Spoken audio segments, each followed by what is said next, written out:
Praise the Lord. अजीजों अजीजों, क्या कभी आपने अपने दोस्त के साथ मिलकर अपने परिवार के लिए रात्रि भोज की तैयारी की है, या आपको उस मुख्य भोज को बनाने की जिम्मेदारी दी गई थी, या आपने छोटी मोटी तैयारियों को किया है? बहरहाल आप दोनों का इसमें बहुत योगदान था जब आप दोनों एक साथ मिलकर इस भोज को तैयार कर रहे थे और एक साथ आप दोनों ने मिलकर उस काम को पूरा कर दिया। जब जीवन में ये बात आती है, हमें याद रखना चाहिए कि परमेश्वर हमारा साझेदार है और हमें इस बात को अनुभव करना होगा कि उसका एक भाग है और हमारा एक भाग है। हम अपना पात्र निभाएंगे तो विश्वास द्वारा कदम उठाने के साथ साथ हमें प्रार्थना करना और आत्मिक मांसपेशियों का विस्तार करना होगा। परमेश्वर अपने भाग को हमेशा पूरा करता है। वो तो असंभव लगने वाली चीजों को संभव करता है। शायद आपने जीवन में लंबे समय तक आपने बहुत से डर का सामना किया होगा।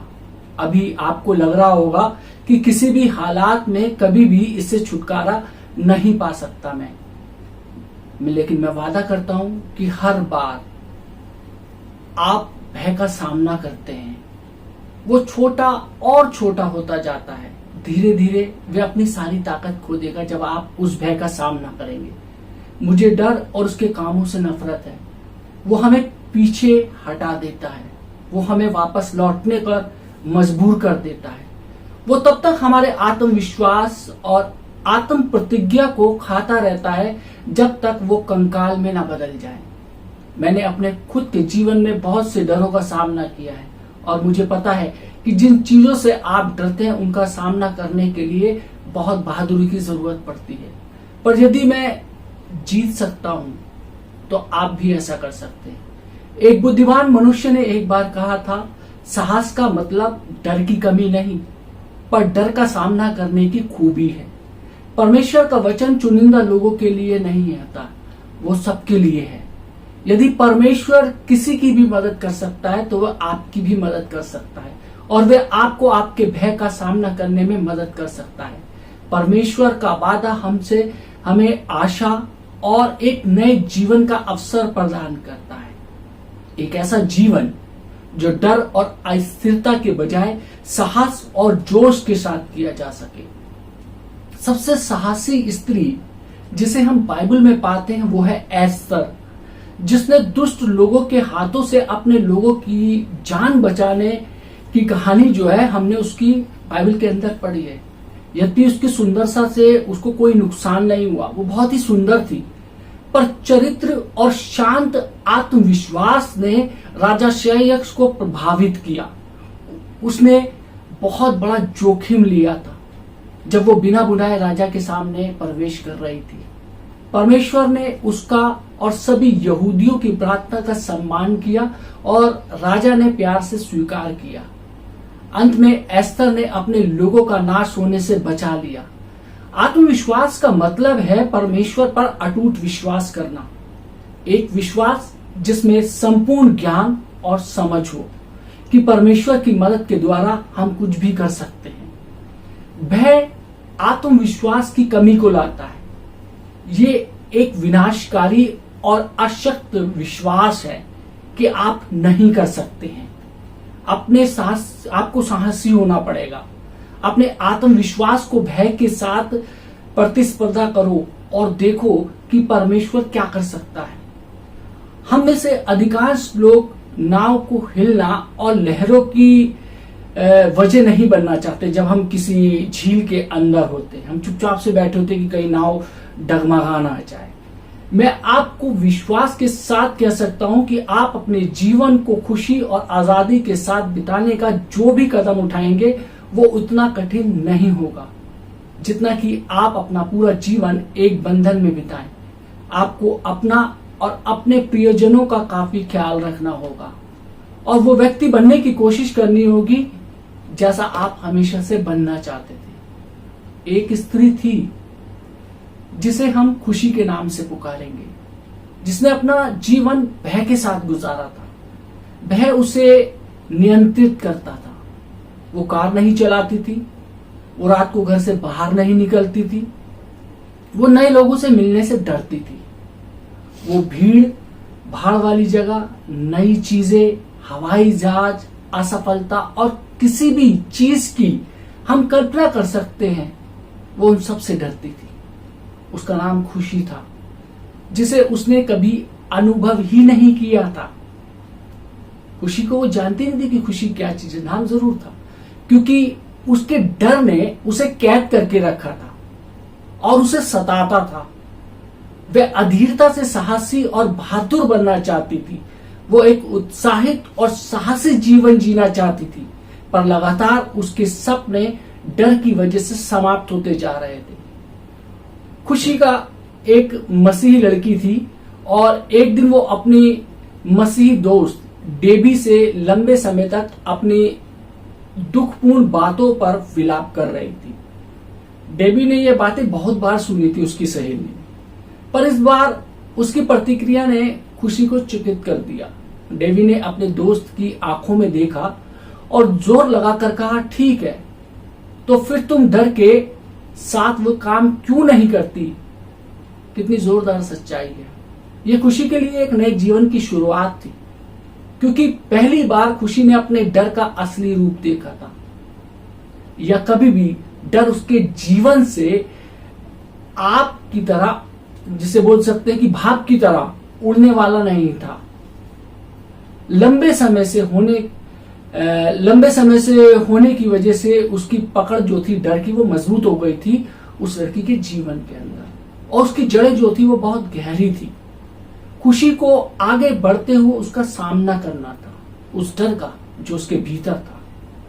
यद्यपि उसे डर लग रहा हो, फिर भी उसे वो करना होगा जो उसे करना चाहिए था। डर का मतलब है भाग जाना, उड़ जाना, या सामना करने का मतलब है आमने सामने होना। कभी भी सामना करने के लिए हमें खुद का सामना करने की जरूरत पड़ती है। शायद हम असफलता से डरते हैं या फिर सफलता से डरते हैं। कभी कभी आपको भय या चिंता का कारण दूसरों का सामना करने की वजह से भी होता है। शायद आपके माता या पिता, या पति या पत्नी, या फिर आपका कोई बच्चा। दो खोजी जंगल की यात्रा कर रहे थे जब अचानक एक खतरनाक शेर उनके सामने कूद पड़ा। शांत रहो, पहले खोजी ने फुसफुसाया। याद है जंगली जानवरों पर लिखी गई पुस्तक में क्या लिखा था? यदि हम स्थिर खड़े रहेंगे और शेर की नजरों से नजरें मिलाएंगे, तो पलटकर भाग जाएगा। ठीक है, दूसरे साथी ने जवाब दिया। तुमने वो किताब पढ़ी है और मैंने भी किताब पढ़ी है, पर इस शेर ने वो किताब नहीं पढ़ी है। जब हम ये निर्णय लेते हैं कि हमें उन परिस्थितियों का सामना करना चाहिए या भाग जाना चाहिए, तब हमारे मन में विचार आते जाते हैं। हम सोचते हैं हमारा या दूसरों का जख्मी होने का खतरा कम है, या शायद हम किसी भी चीज का सामना करने के लिए तैयार ही नहीं होते। याद रखें, यदि आप दौड़ रहे हैं तो आपको दौड़ते रहना होगा।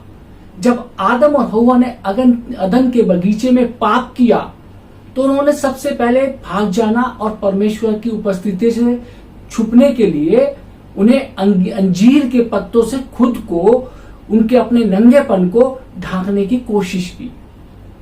पर ये उनके काम ना आया, और न ही उनके काम आएगा। उनको छुटकारा देने की योजना में परमेश्वर को हस्तक्षेप करना ही पड़ा। इफिसियों 6 में दिए गए परमेश्वर के वचन पर नजर डालें और ध्यान दें कि हमें किस प्रकार के हथियारों से सुसज्जित करता है। वो कहता है कि सत्य से हम अपनी कमर को कसकर खड़े हो जाए, धार्मिकता का झिल्म पहने, शांति सुसमाचार की तैयारी के जूते पहने, विश्वास की ढाल, उद्धार का टोप और आत्मा की तलवार के साथ मजबूती के साथ बने रहें। क्या इसमें किसी चीज की कमी आपको लगती है? हमारी पीठ की सुरक्षा के लिए कुछ भी प्रदान नहीं किया गया है। ऐसा इसलिए क्योंकि परमेश्वर कभी भी नहीं चाहता कि हम दुश्मन से डरें या डर कर भाग जाएं या दुश्मन को पीठ दिखाएं। यह उसकी योजना थी और आज भी है कि उसके साथ होने की वजह से हम अपने जीवन के हर मुद्दों का सामना करें जो हमारे लिए मुश्किल है, जो हमें बहुत असंभव सा प्रतीत पड़ता है हमारे जीवन के अंदर। लोग बड़ी चतुराई से अपनी असली परेशानियों का सामना नहीं करते हैं और दूसरों को विश्वास दिलाने लायक जीवन जीकर और गलत व्यक्तित्व का निर्माण कर अच्छी तरीके से अपनी परेशानियों को छुपा लेते हैं। अब खड़े होने का और डर का सामना करने का समय आ गया है। आत्मविश्वास को बढ़ाने का रास्ता है उस काम को करना जिससे आप डरते हैं और अपने पीछे सफल अनुभव के कीर्तिमान को स्थापित करना। हेनरी फोर्ड ने कहा है कि सबसे महान खोज जो एक मनुष्य करता है वो सबसे महान आश्चर्य है। इस बात की खोज करना कि वह जिससे डरता है वह उसे कर सकता है। क्या कुछ लोग डर से श्रापित हैं जबकि दूसरों को साहस का वरदान मिला है? हम ये जानते हैं कि हम में से हर एक का जन्म भिन्न भिन्न प्रकृति के साथ हुआ है। हम उन्हें नहीं चुनते, परमेश्वर उसे हमारे जीवन की योजनाओं को पूरा करने के लिए चुनता है। कुछ लोग प्राकृतिक रूप से जोशीले, साहसी और निर्भीक होते हैं, पर मैं व्यक्तिगत रूप से इस बात का विश्वास नहीं करता कि कोई भी पूरी तरीके से प्रतिरक्षित है। चाहे आप ऐसे व्यक्ति को जानते हो जो अपने आप को सबसे साहसी के रूप में प्रस्तुत करता है, पर वह भी किसी न किसी चीज से डरता होगा। कुछ लोग अपने डर को छुपाने का काम दूसरों से अच्छा कर लेते हैं। वे अपने डर को कभी मानेंगे ही नहीं, पर सच्चाई तो ये है कि शैतान हर किसी पर डर का हमला करता है। हम उस पर जीत हासिल कर सकते हैं। यदि डर पर जीत हासिल करना संभव ना होता तो परमेश्वर कभी भी अपने वचन में मत डर उपदेश ना देता। मैं विश्वास करता हूं कि हम में से हर कोई किसी न किसी क्षेत्र में बहादुर है और अन्य क्षेत्रों में भयभीत भी है। पेंडुलम एक तरफ या दूसरी तरफ झूलता रहता है, पर दोनों में से कुछ ना कुछ हमारे अंदर है। उदाहरण के तौर पर एक स्त्री जिसे हम थेरेसा कहेंगे, वो सहमी सी और शर्मीली है। वो ज्यादा बातें नहीं करती और अंतर्मुखी थी। लोगों की भीड़ के सामने खड़े होने और बोलने का मौका आए तो वो पत्थर की तरह बन जाती थी, पर जब अपने जीवन में दर्द और मुसीबत का सामना करने का मौका आया तो वह बहुत साहसी बन गई थी। 32 वर्ष की उम्र में उसे कैंसर हो गया था और उसे सर्जरी और दर्दनाक रेडिएशन और कीमोथेरेपी को सहना पड़ा था। थेरेसा का 3 बार गर्भपात हुआ। आखिरकार उसने एक स्वस्थ बच्चे को जन्म दिया। उसने इस मुसीबतों का सामना साहस और प्रशंसा के साथ किया। दूसरी तरफ जैनिस, थेरेसा की एक दोस्त, भारी तौर से तो बहुत जोशीली थी। जैनिस इतनी मिलनसार थी कि वो टेलीफोन के खंबे को भी दोस्त बना ले। वो एक नेता थी। भीड़ में वह लोगों के सामने आसानी से बोल सकती थी और सब उसकी तरफ उसकी तारीफ भी करते थे, आकर्षित होते थे, उसकी तारीफ भी करते थे। बाहर से देखा जाए तो जैनिस बिल्कुल भी भयभीत नजर नहीं आती थी। थेरेसा की तरह जैनिस को भी मुसीबतों का सामना करना पड़ा। 20 साल तक वो एक कंपनी के लिए काम करती रही और रिटायरमेंट की एक योजना में सारा पैसे का उसने निवेश कर दिया और उस निवेश के फंड में घोटाला हो गया। अचानक जैनिस और अन्य लोगों ने यह पाया कि उनके पास कुछ भी नहीं है, कुछ भी नहीं बचा। सारी जो जमा पूंजी थी जीवन की, सब कुछ खत्म हो गई। वो संस्था कंगाल हो गई और उनके बहुत से कार्यकर्ताओं का जब जांच किया गया और उसमें उस संस्था को दोषी ठहराया गया क्योंकि वो संस्था जो थी उसमें घोटाला हुआ था और उन लोगों को सजा सुनाई गई। न सिर्फ जैनिस ने अपना पैसा खो दिया था, उसके पास अब नौकरी भी नहीं थी। उसने अपनी परेशानी का सामना भय को प्रदर्शित करके किया, जिसकी वजह से उसके परिचित लोग जो थे वो बहुत ही चकित थे। वो हमेशा खुद को निडर व्यक्ति के रूप में प्रकट करती थी। पर इस परिस्थितियों में वे अपने भविष्य और आर्थिक सुरक्षा की चिंता की डर की वजह से लकवे के मरीज की तरह बन गई थी। मेरे अजीजों, ये जानना बहुत जरूरी है कि डर के विरुद्ध हमारे इस युद्ध में हम अकेले नहीं हैं। शैतान इसे बढ़ाकर और कुछ चाहता है कि वे हमें यह एहसास दिला दे कि हमारे अंदर कुछ गड़बड़ी है, या मेरे और साधारण लोगों के जीवन में परेशानियां हैं, जिसे कह सकते हैं कि हमारे या और सामान्य लोगों के जीवन के अंदर अलग परिस्थिति है। हर किसी को मेरे अजीजों डर का अनुभव होता है। जनरल जॉर्ज पैटन को हर कोई सबसे साहसी व्यक्ति मानता था यूएसए में, और फिर भी उन्हें यह माना कि वे डरते हैं। बहुत ही निडर एक व्यक्ति थे, पर उन्होंने उस पर ध्यान न देने का चुनाव किया। विश्व युद्ध द्वितीय के दौरान सेना के गवर्नर ने सिसिली में जनरल जॉर्ज पैटन से भेंट की। जब उन्होंने जॉर्ज पैटन के साहस और बहादुरी की अत्यधिक प्रशंसा की, तो जनरल ने जवाब दिया, महोदय, मैं साहसी व्यक्ति नहीं हूं। सच्चाई तो यह है कि मैं बहुत ही हीन कायर हूं। मैंने अपने जीवन भर बिना डरे कभी भी गोलियों की आवाज या युद्ध को नहीं देखा है। मुझे डर लगता था जब मैं युद्ध में जाता था, और मेरी दोनों हथेलियों पर पसीना होता था।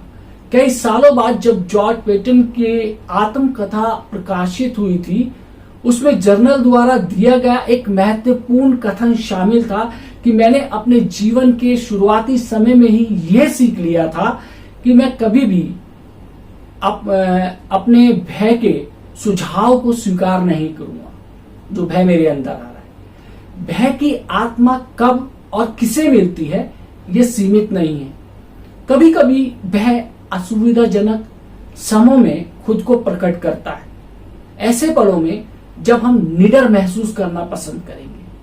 आखिरकार कौन डर का सामना करना और उससे वास्ता रखना चाहेगा? कोई भी नहीं, और अधिकांश लोग नहीं करते।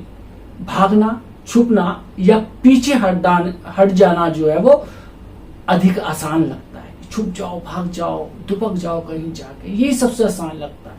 मेरे दोस्तों, हम कामना करते हैं कि वो टल जाए, हम प्रार्थना करते हैं कि वो चला जाए, पर जब तक हम उसका सामना नहीं करते हैं, डर हमेशा दौड़ता रहेगा। यदि हम भागते रहेंगे तो दुश्मन से दूर नहीं, पर दुश्मन की तरफ भागने की जरूरत है। जिस प्रकार से भय को शैतान लोगों के सम्मुख प्रस्तुत करता है, वो अंतहीन और अद्भुत है। कई प्रकार के लोग धूल से लेकर मृत्यु जैसी चीजों से डरते हैं, छोटी छोटी चीजों से डरते हैं। मैं आपको कई प्रकार के भय के नाम बता सकता हूं, पर मुझे लगता है कि आपको मेरे विचार समझ में आ गए होंगे।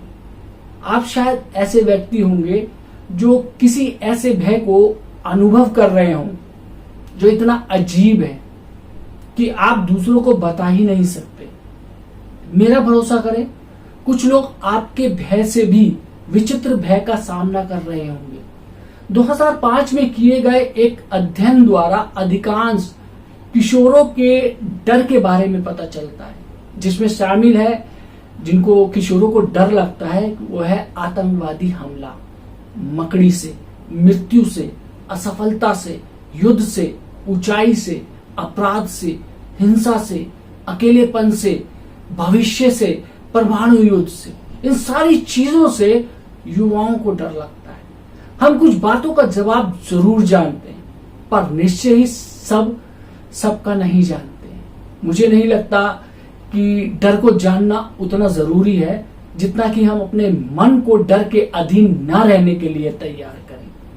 कुछ लोग अपना सारा जीवन अपनी समस्याओं को ढूंढने में ही निकालते हैं और कभी भी उससे पीछा नहीं छुड़ा पाते हैं, कभी भी नहीं पीछा छुड़ा पाते। पर परमेश्वर उन सभी भय से पीछा छुड़ाने में हमारी मदद कर सकता है, जो हमें जकड़ कर रखना चाहती है। यदि हम मदद के लिए परमेश्वर की तरफ नजर उठाएंगे, आज से अपने डरों का सामना करें और उनसे पीछा छुड़ाने के लिए परमेश्वर से मदद मांगे। परमेश्वर की कृपा के द्वारा ही हम डर पर जीत हासिल कर सकते हैं। डर से हमने भागना नहीं है, डर का सामना करना। जब डर अंधेरे से रोशनी में आता है तो डर गायब हो जाता है। आज बहुत सारे लोग इसी परेशानियों में जूझ रहे हैं, किसी ना किसी चीज को लेकर परेशान हैं। क्यों? क्योंकि उनके अंदर, उनके जीवन के अंदर एक अनजाना सा डर, एक अनजाने से खौफ ने घर कर लिया है और वो उसको अपने जीवन में स्थान दे रहे हैं। यदि हम डर को अपने जीवन के अंदर स्थान देना बंद कर दें तो डर के लिए हमारे जीवन के अंदर कोई जगह बाकी नहीं रहेगी। परमेश्वर का वचन इसलिए कहता है कि मत डर, क्योंकि मैं तेरे साथ हूं। हमें परमेश्वर के वचन पर विश्वास करना चाहिए कि परमेश्वर हमारे साथ है। परमेश्वर ने हमें भय की आत्मा नहीं दी है, एक निर्भीक आत्मा दी है कि हम इस संसार के अंदर एक निर्भीक जीवन व्यतीत करें। परमेश्वर आप सबको आशीष दे। आमीन। आइए हम दुआ मांगें। महान सामर्थ्य पिता परमेश्वर, धन्यवाद देते हैं आज के सुंदर वचन के लिए, जिसमें हमने सीखा कि किस प्रकार से हम अपने डर का सामना कर सकते हैं। हम जानते हैं कि परमेश्वर, जब हम उसको अपने जीवन के अंदर स्थान देते हैं तो डर हमारे जीवनों के ऊपर हावी होने लगता है। प्रभु जी, आपसे आज ये विनती करते हैं कि बहुत से लोग हैं जो एक अनजाने डर से भयभीत हैं। उनके जीवन से उस अनजाने डर को खुदा आप निकालिए। परमेश्वर, एक निर्भीक जीवन दीजिए, एक निर्भीक आत्मा दीजिए, वो आप पर विश्वास करने वाले हो सके। ये दुनिया छोड़ देगी लेकिन आप नहीं छोड़ेंगे, क्योंकि आपका वचन कहता है कि मत डर। धन्यवाद देते हैं परमेश्वर इस शक्तिशाली वचन के लिए कि मत डर, क्योंकि हम जानते हैं कि आप हमारे साथ हैं। परमेश्वर, दुआ करते हैं परमेश्वर, जितने लोगों ने आज का ये वचन सुना है परमेश्वर, उनके जीवन पे प्रभु यीशु मसीह आपकी करुणा, आपकी आशीष हो। यीशु मसीह के नाम से आमीन।